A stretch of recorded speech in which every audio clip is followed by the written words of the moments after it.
Chairman কারি আবু সাহেব আমাদের বর্তমান অনেকদিন ধরেই তরুণদের মাঝে আলোচনার একজন শিক্ষিত তরুণ হিসেবে সকলের কাছে জনপ্রিয় কথা ভালো কথা বলেন আমাদের এনডিএম এর চেয়ারম্যান ববিয়ান ভাই যে জাতীয়তাবাদী যুব দলের এক সময়ের প্রেসিডেন্ট ছিল, এখন দলের নেতা আমাদের সর্বোচ্চ বীর মুক্তিযোদ্ধা ডক্টর জাফর চৌধুরীর নামের তার পরিচয় আনা। আর আজকে যার আহ্বানে আপনারা উপস্থিত হয়েছি বাংলাদেশ লেবার পার্টির চেয়ারম্যান ডাক্তার মোস্তাফিজুর রহমান ইরান, ওনাকে আমি ধন্যবাদ জানাই যে তিনি বিভিন্ন প্রোগ্রামেই হচ্ছে তাদের একটা দলীয় প্রোগ্রাম হলে অন্যান্য সংগঠনগুলোকে রাখার চেষ্টা করেন এবং বিভিন্ন সংগঠনের কিছু কিছু ইস্যুতে একটা কমন বক্তব্য তুলে আনার চেষ্টা করেন। এটা একটা তার জন্য অবশ্যই সে বিশেষ ধন্যবাদ একটা পাওয়ার যোগ্য। যেহেতু স্বাস্থ্যবিধির কারণে অনেক জায়গায় অডিটোরিয়াম পাওয়া যায় না, সরকারের বিধিনিষেধ প্রোগ্রামটা প্রেস ক্লাবে বড় করে করতে চেয়েছিল, এই নাম শুনেই হচ্ছে প্রেস ক্লাবে দেওয়া হয়নি। সীমান্ত মানে আছে আগ্রাসন বিরোধী কনভেনশন বোধহয় দেওয়া হয়নি, আমি এগুলো জানি, আমার এক্সপিরিয়েন্স আছে বিভিন্ন জায়গায় অডিটোরিয়াম দিতে গেলে নানান ধরনের তাল বাহানা, তো তারপরে ছোট জায়গায় আয়োজন করেছে। আজকে যে বিষয়টা নিয়ে কথা বলার জন্য মূলত আমাদের স্পেসিফিক টপিক যে আগ্রাসনের কথা বলা হচ্ছে, যে বাংলাদেশে বিভিন্ন দিক থেকে আগ্রাসন চলছে, সেটা যেমন দেশের মধ্যে আবার দেশের বাইরে। দেশের মধ্যে আগ্রাসনটা কিরকম দেখেন, যে ববি হাসান ভাই বলেছেন, আরো অনেকে বলেছেন, সবাই আমরা জানি যে আজকে নিজের দেশে আমি যে একজন নাগরিক আমার ভোটটা আমি নিজে দিতে পারি না। এতদিন বিরোধীরা অভিযোগ করছে, এখন সরকারি দলের নেতা কর্মীদের থেকে অভিযোগ আসছে, ছোটখাটো চুনোপুটি কোনো নেতা, সরকারি দলের সাধারণ সম্পাদক ওবায়দুল কাদের সাহেবের ভাই, তিনি উৎকণ্ঠে আছেন যে যারা তাকে সমর্থন দিচ্ছে না তারা ভোট ডাকাতি করে বিদ্রোহী প্রার্থীকে জিতিয়ে দিতে পারে। এই জন্য তিনি আপনার ডিসির সাথে মিটিং ছিল, সেই মিটিংয়েও তাকে কথা বলতে দেওয়া হয়নি, তিনি পরে চলে এসেছেন ওখান থেকে। খোলা মাঠে তার নেতা কর্মীদের অভিযোগ করেছেন যে এখন ভোট হচ্ছে না, শেখ হাসিনা মানুষের ভোট ও ভাতের জন্য অধিকারের আন্দোলন করলেও ভাতের অধিকার প্রতিষ্ঠা করতেছে, ভোটের অধিকার প্রতিষ্ঠা করতে, এটা আমার কথা না তার কথা। ভাতের অধিকার কতটুকু প্রতিষ্ঠা করতে পারছে সেটা নিয়ে অনেক প্রশ্ন রয়েছে, কিন্তু তিনি সরকারি দলের এইরকম একটা পর্যায় থেকে ভোট নিয়ে শঙ্কা প্রকাশ করেছেন এবং তিনি আরো অনেক কথা বলেছেন। আমার বিশ্বাস আপনারা প্রত্যেকেই সোশ্যাল মিডিয়াতে দেখেছেন, তিনি একরামুল হক চৌধুরীর কথা নির্দেশ করেছেন, অস্ত্র আনা হচ্ছে কোথায়, ফেনীর আপনার কুখ্যাত সন্ত্রাসী বা আপনারাই বলেন কি নাম, নিজামাদের, আপনারাই বলে ফেলেছেন, এক নামে একেবারে চিনেন সবাই, তার কথা বলেছেন যে সরকার এই ধরনের দুষ্ট লোক আওয়ামী লীগকে খেয়ে ফেলছে। উনি বলছেন দ্যাটস ট্রু, যে আওয়ামী লীগ এখন দুষ্ট লোকের একটা আখড়ায় পরিণত হয়েছে। ঢাকায় দেখেছেন ক্যাসিনো সম্রাট সাইদ পাপিয়া, এরকম অনেকগুলো ঘটনা আছে। এই আওয়ামী লীগের দুষ্ট লোকদের হাতে আজকে আমরা যারা দুষ্টের মধ্যে শিষ্টের পালন করতে চাই, আমরা দিনে বাংলাদেশের বর্ডারে কাঁটাতারে ঝুলিয়ে রাখা হয়েছিল আমাদের ফেলানিকে, সেদিন ঝুলেছিল পুরো বাংলাদেশ। আজকে সেই হত্যার 10 বছর চলে গেলেও কোনো বিচার হয়নি। 7 জানুয়ারি ফেলানি হত্যা দিবসে সীমান্ত লেবার পার্টি কনভেনশনে বক্তব্য রাখছেন সদ্য সাবেক বিপির সবাই লাইভটি শেয়ার করবেন। সমালোচিত আলোচিত সবই তার গুণ রয়েছে।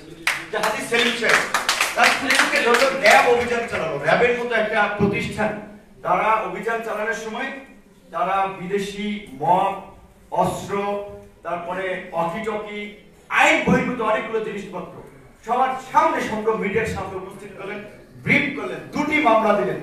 একটা মামলায় 6 মাস কারাদণ্ড, আরেকটা মামলা 1 বছর কারাদণ্ড। সমস্ত টক শো দেশের পেপার পত্রিকা মিডিয়া রাজনৈতিক মহলের আলোচনা বিষয় এখন ছিল ওইটা। কয়েকদিন পরে দেখেন আলোচনা শেষ, তাকে পুলিশ মামলা থেকে অব্যাহতি দিয়েছে। আর পুলিশ বলছে যে সেরকম কোনো অভিযোগ পাওয়া যায়নি। তাহলে কে মিথ্যাবাদী, পুলিশ না র্যাব? কে প্রতারক, পুলিশ না র্যাব? হয় পুলিশ না হলে র্যাব, দুটোই রাষ্ট্রযন্ত্র। তাহলে আজকে আমি যদি ধরে নেই যে র্যাব মিথ্যাবাদী, র্যাব হচ্ছে নাটক করেছিল, তাহলে র্যাব এরকম কত নাটক করেছে?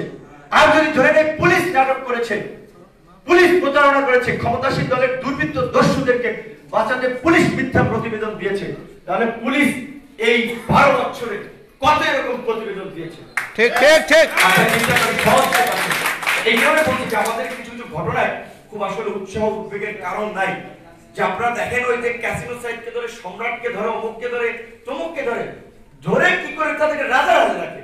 আপনার বঙ্গবন্ধু শেখ মুজিব মেডিকেল বিশ্ববিদ্যালয়ের কেবিনে থাকে, তাদের রাজনৈতিক কর্মসূচি চলে, বাণিজ্য চলে, সবকিছু চলে। জেলখানা তাদের জন্য তো শ্বশুর বাড়ির মতো। ওটার নাম বলতে একটা আইওএস দেখানো হয়। দুর্নীতি বিরোধী অভিযানের কথা বলছেন, দুর্নীতি বিরোধী অভিযান ফরিদপুরে এক ছাত্র নেতাকে ধরলেন 2000 কোটি টাকা। আওয়ামী লীগের মূল নেতাদের বিরুদ্ধে তো হাজার হাজার কোটি টাকার দুর্নীতি হচ্ছে, কয়জনকে ধরেছে? এক ছাত্র নেতাকে কেন ধরেছে? তার পেছনেও অনেক ইতিহাস রয়েছে। তিনি কার পিএস, কোন ঘটনার প্রেক্ষাপটে ধরেছে, সেগুলো অনেক সময় লাগে, এখানে সময় নেই, এই কারণে বলবো না। আর ভিন দেশে আগ্রাসনের কথা যদি আজকে দেশে আগ্রাসনের কথা আলোচনা করলে, ভিন দেশি আগ্রাসনের কথা যদি আমরা আলোচনা করতে যাই, তাহলে আমাদের সীমান্তবর্তী কারা আছে? ভারত, মিয়ানমার, প্রধানত দুটি দেশ। আমাদের তিন দিকে ভারত বেষ্টিত। একটি সহজ হিসেব দেখেন, আমাদের তিন দিকে বেষ্টিত ভারত। সুতরাং তাদের সাথে আমাদের দেশের নিরাপত্তার জন্য কিংবা আমাদের দেশের জন্য তাদের সাথে আমাদের ভালো সম্পর্ক, সুসম্পর্ক দরকার। এবং বিপরীত ভাবে যদি আপনি বিশ্লেষণ করেন, এই ভারতের প্রতিবেশী দেশসমূহ চীন, পাকিস্তান, নেপাল, ভুটান, একটা দেশের সাথে তাদের ভালো সম্পর্ক নাই, একটা দেশের সাথে তাদের ভালো সম্পর্ক নাই। সুতরাং বাংলাদেশকে যতটা না ভারতের প্রয়োজন, তার চেয়ে বেশি ভারতের বাংলাদেশকে প্রয়োজন, যে ভারতের বেশি প্রয়োজন। এখন যেটা আন্তর্জাতিক কূটনীতি বলেন, পলিসি বলেন, সব জায়গায় যেটা বলে থাকেন যে আপনার গিভ অ্যান্ড টেক, ন্যায্যতার ভিত্তিতে উইন উইন ভাবে কূটনৈতিক ভাবে সবাই কাজ করে থাকে বা সব দেশের স্বার্থ রক্ষা করে থাকে। এখন আমাদের প্রধানমন্ত্রী যখন বলে যে ভারতকে যা দিয়েছি তা আজীবন মনে রাখবে, তার মানে সুস্পষ্টভাবে তিনি বলে দিচ্ছেন যে তিনি কিভাবে দিতে পারেন এবং তিনি কত দিয়েছেন। কিন্তু আমরা যদি প্রধানমন্ত্রীকে সবিনয় প্রশ্ন করতে চাই, মাননীয় প্রধানমন্ত্রী, আপনি তো দিলেন আপনার ব্যক্তিগত কোনো সম্পত্তি না, দেশের এদেশের জনগণের সম্পত্তি। সেই জনগণের সম্পত্তি দিয়ে আমাদের জন্য কি আনলেন? 12 বছর ধরে তিস্তার মূলা ঝুলাই রাখছেন, এখন পর্যন্ত সেই তিস্তার চুক্তি আপনারা সমাধান করতে পারলেন না।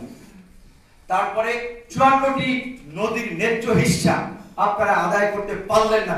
6টি নদী নিয়ে আবার যৌথ নদী কমিশনের আলোচনা হচ্ছে, সেখানে বাংলাদেশের বিশেষজ্ঞ প্যানেল বলছে যে আমরা ভারতের কাছ থেকে বিস্তারিত তথ্য দিয়েছি, উজানে কত পানি নেওয়া হয়েছে বা আজকে দেওয়া হয়েছে, ঢাকায় কত কি করা হয়েছে, তার হিসেব তারা স্পষ্ট দিচ্ছে না। বিষয় কি করবে? সরকার তো বলবে যে দরকার নেই, ওগুলো দরকার নেই, যা হয়েছে ওইটাই না। কারণ তাদেরকে যা দেয় তারা তাই নিয়ে সন্তুষ্ট। একটা কারণ রয়েছে এখানে, কারণ কেউ তো, যেটা একটা প্রবাদ আছে যে মানে লাভের লোয়ার বোঝা পায়, অলাভের তুলার বোঝাও কেউ পায় না।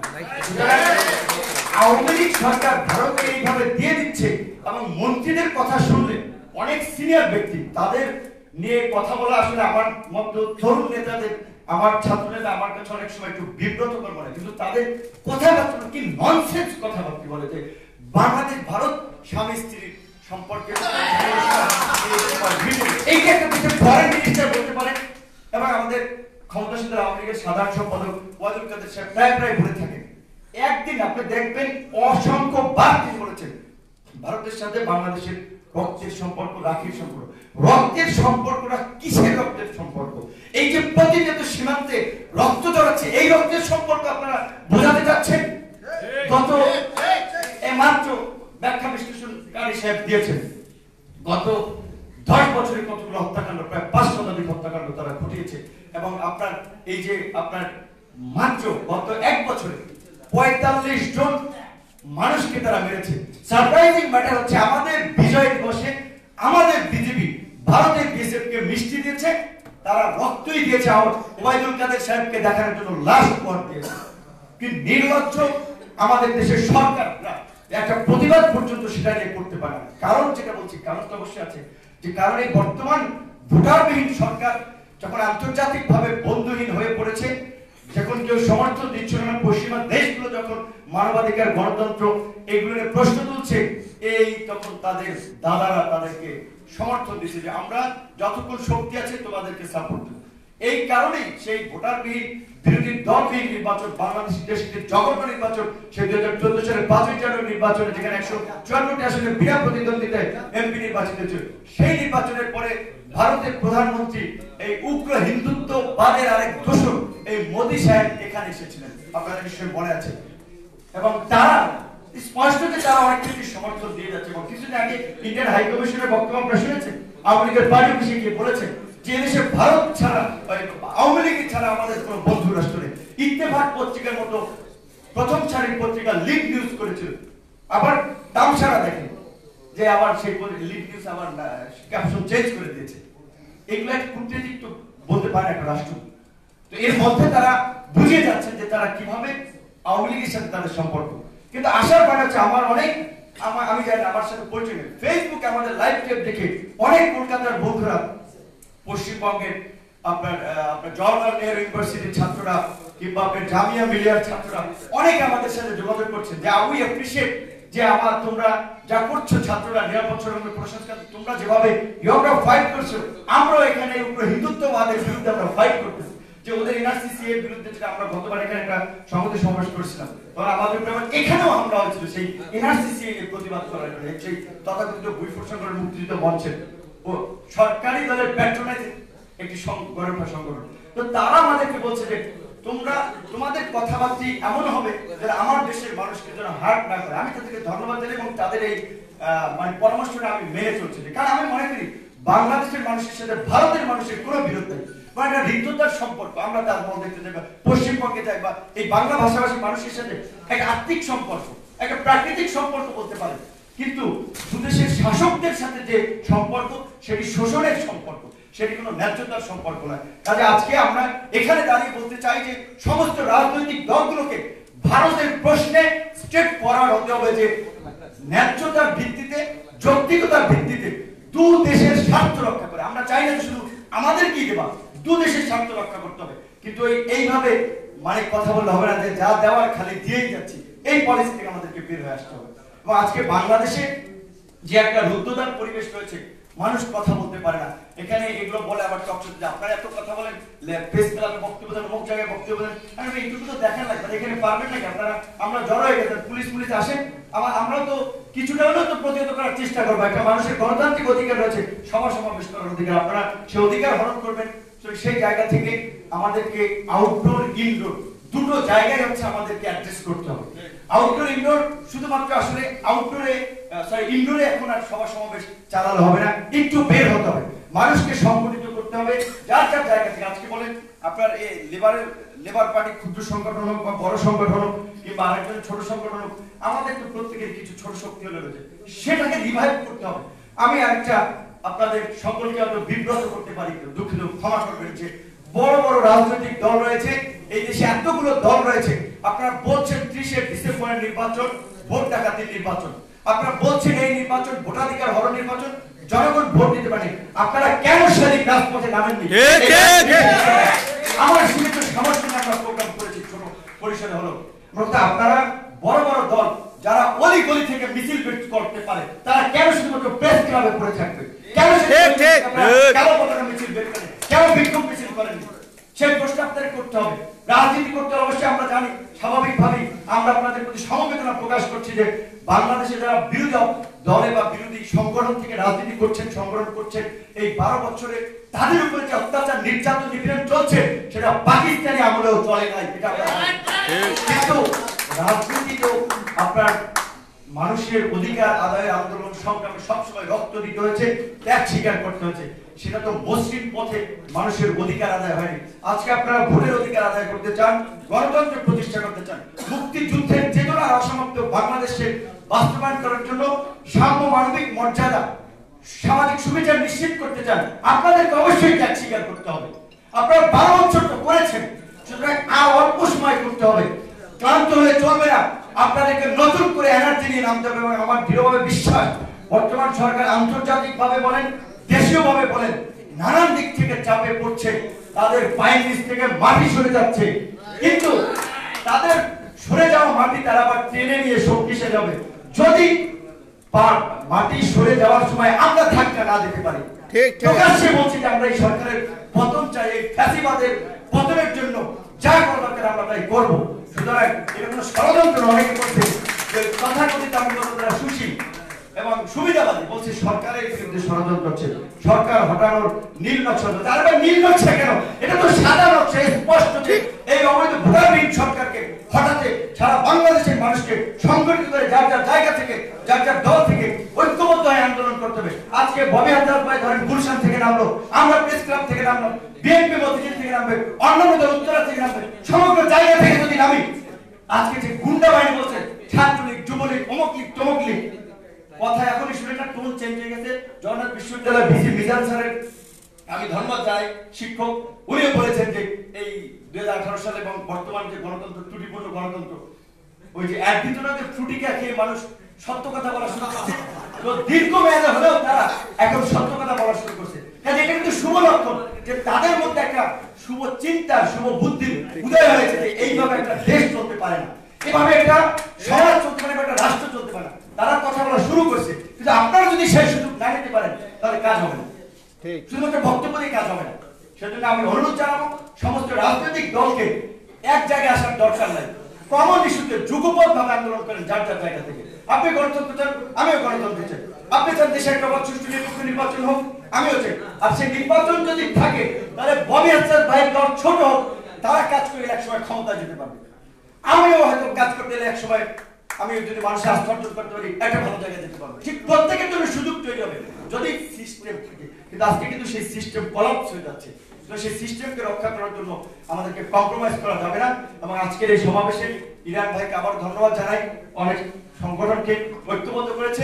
এবং সরকারকে বলবো আপনারা অতি দ্রুত এই স্বাধীনতার সুবর্ণ জয়ন্তী স্বৈরাচারী সরকারের অধীনে বাংলাদেশের জনগণ পালন করতে দেবে না, প্রয়োজনে জীবন দেব, তবে স্বৈর শাসনের অধীনে মুক্তিযুদ্ধকে অপমান করে, স্বাধীনতার চেতনাকে অসম্মান করে কোন স্বৈর শাসকের অধীনে মুক্তিযুদ্ধের সুবর্ণ জয়ন্তী পালন হবে না।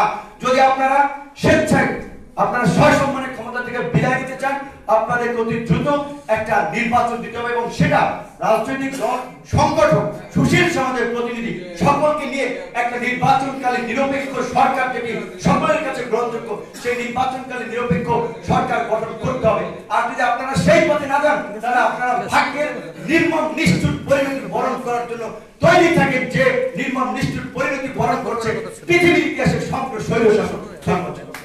ভারতীয় আগ্রাসন রুখে দাঁড়াও জনগণ।